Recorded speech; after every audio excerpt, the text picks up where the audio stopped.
Olá, estudante! Seja bem-vindo ao meu canal. É muito bom estar aqui contigo. Meu nome é Kelly, eu sou da Tidasco e de segunda a sexta-feira tem resolução de exercício de matemática ao vivo, na hora para você.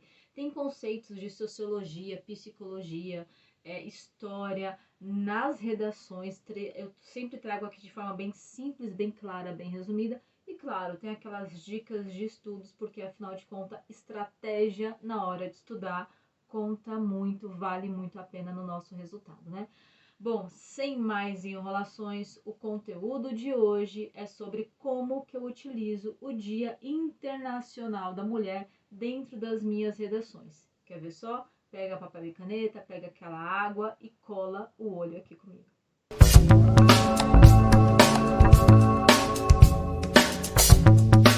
Bom, para começar, eu tenho certeza que você já viu em algum local aí falando que o Dia Internacional da Mulher, dia 8 de março, é uma data emblemática para lembrar de um incêndio que teve numa fábrica têxtil em Nova York, onde mais ou menos 100 pessoas, 100 mulheres faleceram queimadas morreram dentro dessa fábrica, né?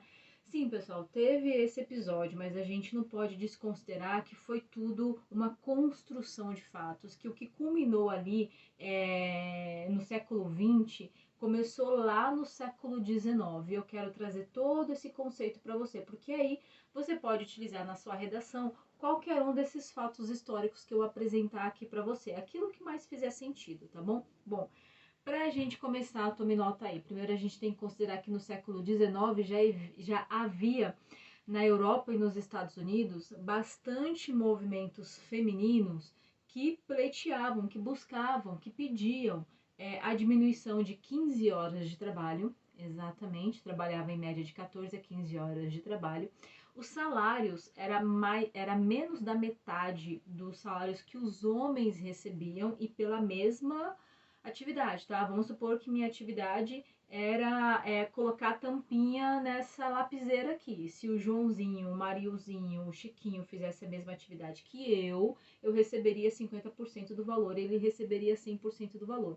Mas por que isso, professora? Porque vocês produziam menos? Por quê? Porque vocês trabalhavam menos horas? Não, só porque eu era de um gênero, porque meu nome é Mariazinha, porque eu sou do gênero feminino e ele é do gênero masculino, por conta disso, entende? Bom, então já havia aí, ó, no século XIX, bastante movimentos pleiteando isso. Diminuição das 15 horas de trabalho, busca por igualdade de salários, férias, horário de descanso no almoço, enfim, e também para que as crianças não fossem para a fábrica com essas mães, para que essas crianças tivessem uma creche, tivessem algum local para ficar, ok? Então já havia essas manifestações, ok? Aí vamos voltar um pouquinho mais, porque aqui eu já tô ali mais ou menos falando de 1915, tá? Mas eu vou voltar para 1908. Em maio de 1908, sim, a gente teve nos Estados Unidos um movimento, mais ou menos 1.500 mulheres foram para ruas, 1.500 mulheres de diversas fábricas, tá? Tem-se aí que eram quase 500 fábricas. Um pouco dessas mulheres foram para as ruas, elas faziam parte do Partido Socialista, também pleitear, também brigar, também solicitar por esses pontos que eu já comentei contigo, tá? As horas, o salário, as crianças que iam junto para a fábrica, enfim.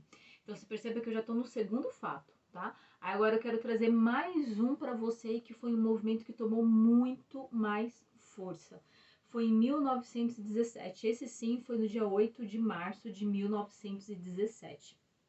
Ocorreu na Rússia e mais de, olha só, 90 mil operárias, 90 mil mulheres que trabalhavam dentro de indústrias foram se manifestar contra o czar Nicolau II. O que havia na Rússia nesse momento?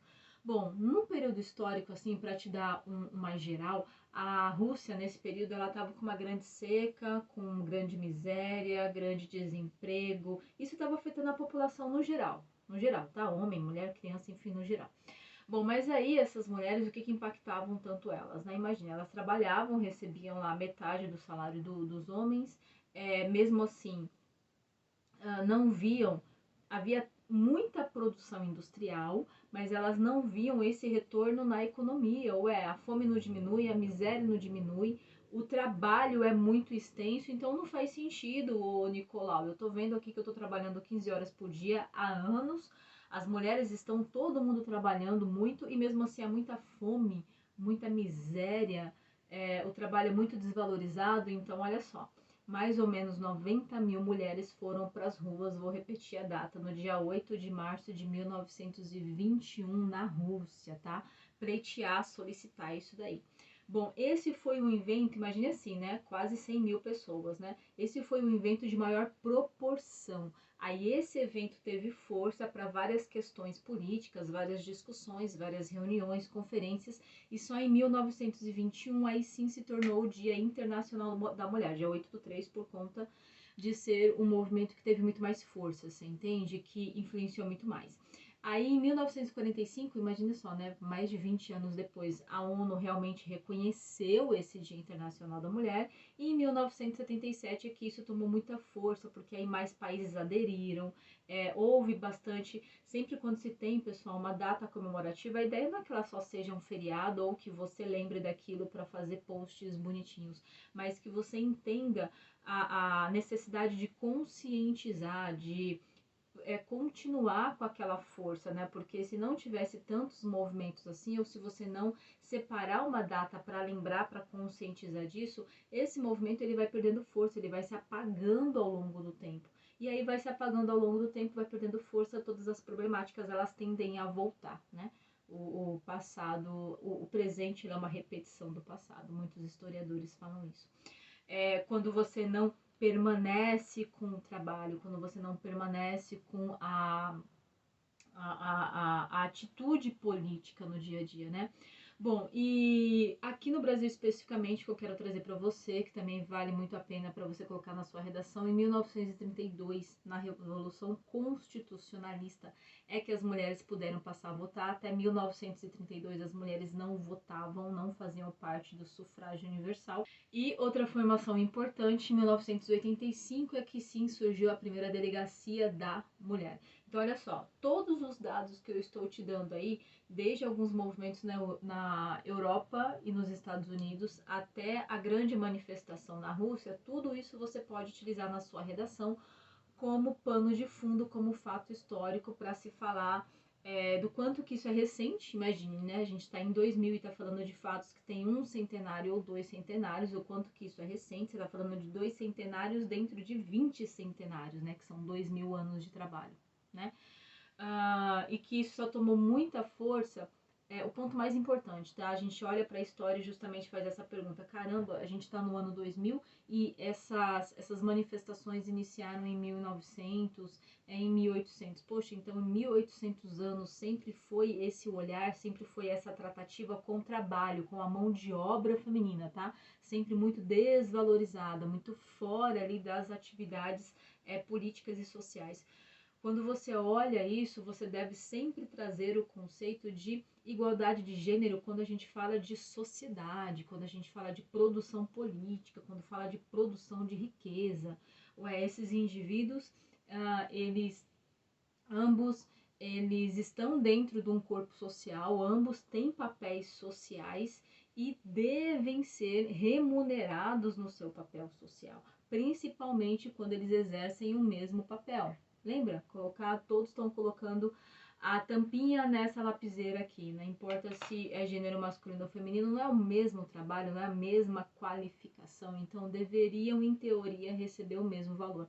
Hoje, pessoal, tá uma média de 30% abaixo salarial, ou seja, as mulheres hoje elas recebem 30% em média abaixo do que os homens na mesma função, Tem até uma pesquisa que eu vou colocar aqui para você, vai aparecer em algum lugar desse vídeo aqui, que normalmente as mulheres elas têm mais tempo de produção acadêmica, né? Normalmente elas estudam mais do que os homens, mas recebem menos do que os homens na mesma função. É como se o homem fosse engenheiro, a mulher também, só que a mulher tem uma pós, mas ela ainda recebe 30% do salário desse homem.